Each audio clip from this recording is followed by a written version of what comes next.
इधर देखिए सर।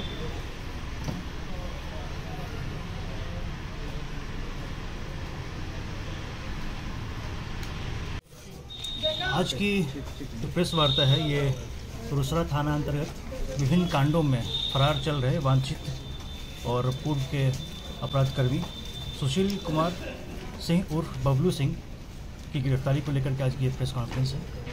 आपको विदित होगा कि इससे पूर्व रोसड़ा थाना कांड संख्या 319-23, 445-23 और 503-23 इन तीनों कांडों में के ये नामजद अभियुक्त हैं और तब से ही ये फरार चल रहे थे। इनकी गिरफ्तारी के लिए पुलिस अधीक्षक महोदय के निर्देशन में एक SIT लगातार काम कर रही थी। इसी क्रम में कल संध्या को सूचना मिली कि ये अपने पैतृक ग्राम हरदिया जो कि डंडारी बेगूसराय अंतर्गत पड़ता है, वहाँ पर इनके होने की सूचना मिली, जिसके ऊपर की त्वरित कार्रवाई करते हुए छापामारी दल के द्वारा छापेमारी की गई, जिसमें इनको इनके घर के पास से ही इनको निरुद्ध किया गया और हिरासत में लिया गया। आगे इनसे पूछताछ की गई। पूछताछ के क्रम में इन्होंने तीनों ही कांडों में अपनी संलिप्तता को स्वीकारा है और सार्थक सूत्र दिए हैं, जिसके आधार पर अग्रेतर अनुसंधान करते हुए इसमें आगे की कार्रवाई की जा रही है। कौन कौन कांड में संलिप्त है? इनका 319-23 है जो कि रंगदारी से संबंधित है, आर्म्स एक्ट का केस है ये। इसके अलावा 445-23 ये भी रंगदारी और मारपीट चोरी से संबंधित केस है, और इसके अलावा 503-23 जो कि अरुण महतो हत्याकांड का केस है, जिसमें कि ये नामजद अभियुक्त हैं। इसमें भी इनकी संलिप्तता जो है वो संपुष्ट हुई है। इसके पूर्व आपको पता होगा इसी कांड में एक शूटर मोहम्मद अबरार वारसी की गिरफ्तारी की गई थी। उसमें भी उनके बयान में और उनके द्वारा जो सूत्र दिए गए थे उसमें इनकी संलिप्तता की भी पुष्टि हुई थी।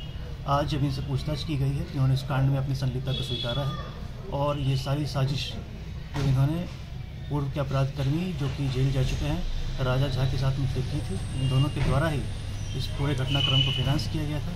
इसमें जो अब नए सूत्र हमें मिले हैं इसके आधार पर और जो वैज्ञानिक सूत्र पहले से थे उन दोनों को संपुष्ट करते हुए आगे इसमें साक्ष्य संकलन करते हुए कार्रवाई करते हुए हम इसमें जो है चार्जशीट इस कांड में जल्द से जल्द प्रस्तुत करें। इनके पास से सर किसी प्रकार का असलहा वगैरह ये भी बरामद? अभी जो इनकी गिरफ्तारी क्रम में कोई भी असला इनके पास से बरामद नहीं हुआ है और आगे इन तीनों ही कांडों पे कार्रवाई हम कर रहे हैं। आंख लहराने के मामले में सर, आंख लहराने वाले मामले में तो जो कि उसमें स्वतः स्पष्ट है कि जो इनकी पहचान स्थापित हुई है और जो आर्म्स है उसमें उसकी बरामदगी के लिए भी हम हो सकता है अगले 2 दिनों में इनको जो रिमांड पे लेकर के और उसमें जो आर्म्स की बरामदगी और अन्य साक्ष्य संकलन के लिए जो भी जरूरी पूछताछ होगी इनसे हम करेंगे। अरुण महतो हत्याकांड में और नाम कुछ सामने आया है सर क्या पूछताछ में? देखिए, पूछताछ के क्रम में जो अभी जो सूत्र मिले हैं जितना हम शेयर कर सकते हैं आपके साथ, चूँकि अनुसंधान प्रभावित ना हो उतना ही अभी इस क्षण शेयर करना ठीक रहेगा।